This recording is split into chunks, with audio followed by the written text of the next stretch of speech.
what to do. What are the anthropologists and archaeologists going to do in dealing with this information? And that is what I believe, what sponsored, maybe consciously in some cases, unconsciously in other cases, what we could call the cover-up. The cover-up of the accomplishments of black people. Chancellor Williams wrote a book called The Destruction of Black Civilization. And in this book he outlines 7 points as to why he feels that there was a cover-up. Ignore. Just refuse to publish any facts of African history that don't go along with our racial theories. We need to create a religious and a scientific doctrine so that African slavery won't appear that bad after all. What we need to do is flood the world with new African histories that contain our European perspectives only. Start renaming people and places. Replace African names with Arabic and European names. This will disguise their true black identity. Let's change the criteria for defining race. For example, 1 drop of Negro blood in America makes you a Negro, no matter how light the skin. Yes, when reporting ancient African history, reverse the standard.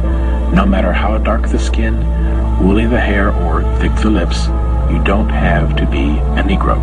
When black contribution to civilization is too obvious, let's find a way to attribute it to outside white influences. When all the ancient historians contradict your theory, we'll just discredit them. Publishers were white university men, just like the white supremacists who were rewriting Egypt's history.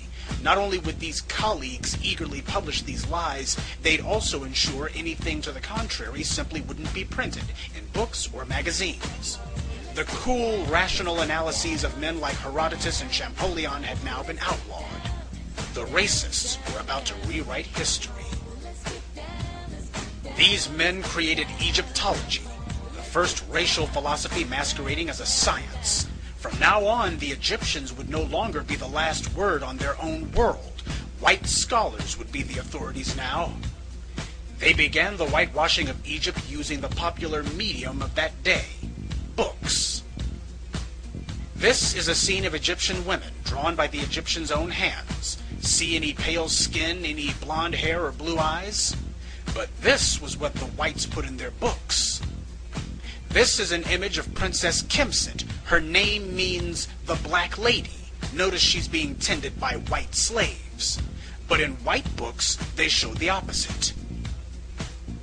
Queen T, King Tut's grandmother, and her husband Amenhotep III. You can guess what whites did with those two. And with the advent of movies, their propaganda now had the advantage of sound and moving pictures. No one realized it at the time, but whites were manufacturing their own image library. Since there were no images of white Egyptians, whites simply decided to fabricate their own. Every few years we see another big-budget propaganda piece. Different stories, but always the same lie. And after 100 years of this, the whites' manufactured images are now more familiar to the world than any of the ancient Egyptians' authentic pieces, which whites almost never show. In a world where most people get their information from TV, and they think that what they see in the movies is somehow real, is it any surprise that whites could use their media monopoly to sell the biggest lie in history? And so, black skin would be called tanned. The Egyptians would be reimagined as the same race as the vile Asiatics who they detested. White people would have dreadlocks and kinky hair now. The Nubians would be cast as the authentic blacks. The white writers would try to falsify a contrast between them and the newly minted white Egyptians. The white authors would talk about ancient Egypt, but they used terms meant to remind people of the world of the 19th century. This helped create a false association in the reader's mind between Egypt's mostly winning its wars with Nubia and the European conquest in Africa, as well as slavery in America. All they had to do was leave out 90% of the facts and keep repeating their revised version until it stuck. Here's an example of how they did it. This image is a reproduction. that is shown in nearly every white-authored book on Egypt, Tut slaying the Nubians. Whites like to point out that some of the Nubians are jet black. But they always conveniently omit that most of the Nubians are shown as being the same reddish-brown color as Tut and having red hair like Ramses II. And not one of those books will dare show the image on the other side of this funerary box found in Tut's tomb, because it shows Tut riding his chariot over whites who don't look anything like him in form or color. And if this picture of Tut warring with a handful of Nubians who look just like him is proof that the Egyptians hated blacks, then what does it mean when Ramses III rides over an entire ocean of Caucasoids?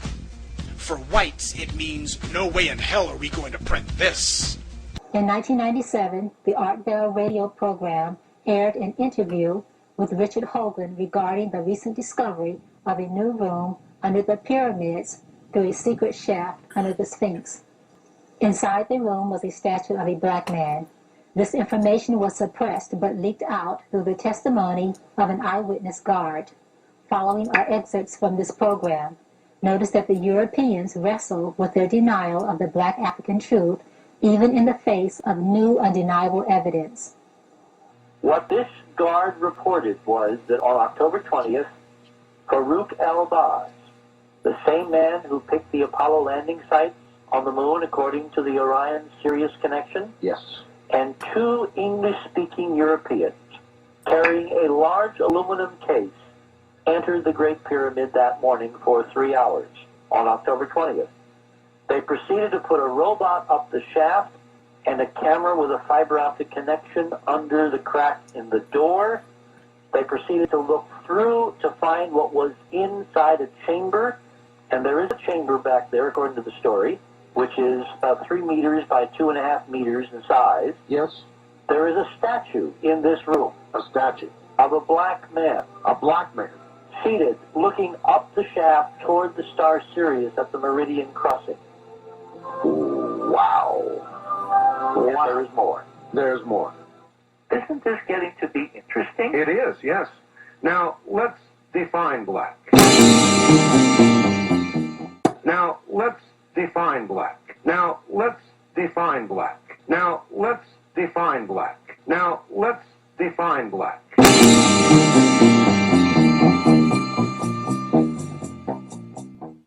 Here's a fax from Jerry in Clovis, California. My teacher, a colleague, told me the Egyptians were very dark Caucasians. I guess this new discovery proves it to be true. They were not black.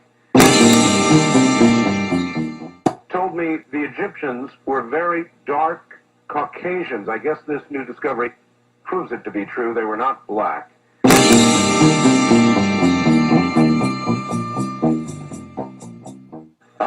So, do you want to stick with your description of a black man, or would this be a dark-skinned Egyptian, or is that too close a call to make? No, the description was a black man. A black man. Yeah, yeah.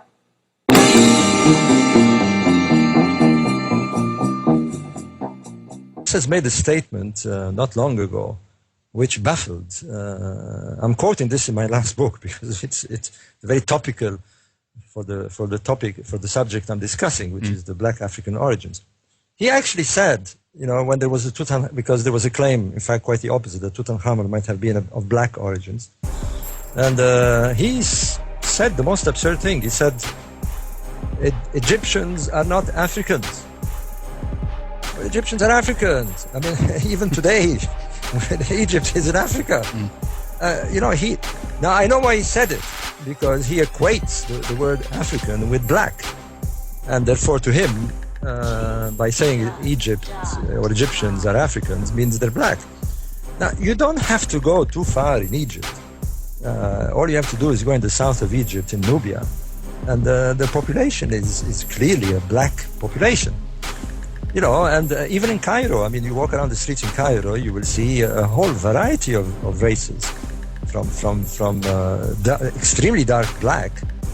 I was recently at the camel market in Abu Ruash near Cairo, and the Bedouins that come from Middle Egypt are actually pure black, beautiful people. I've put some pictures on my Facebook, by the way, and and then you meet lighter colors, and they can go almost Caucasian white Egyptians. But there's an enormous hodgepodge that took place in Egypt, especially in recent times.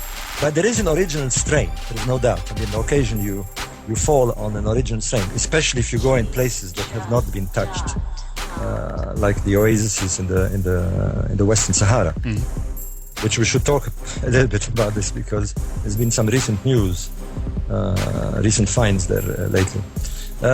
So, I think he's not doing, first of all, giving the right messages to the world as an academic. To politicize science is a mistake.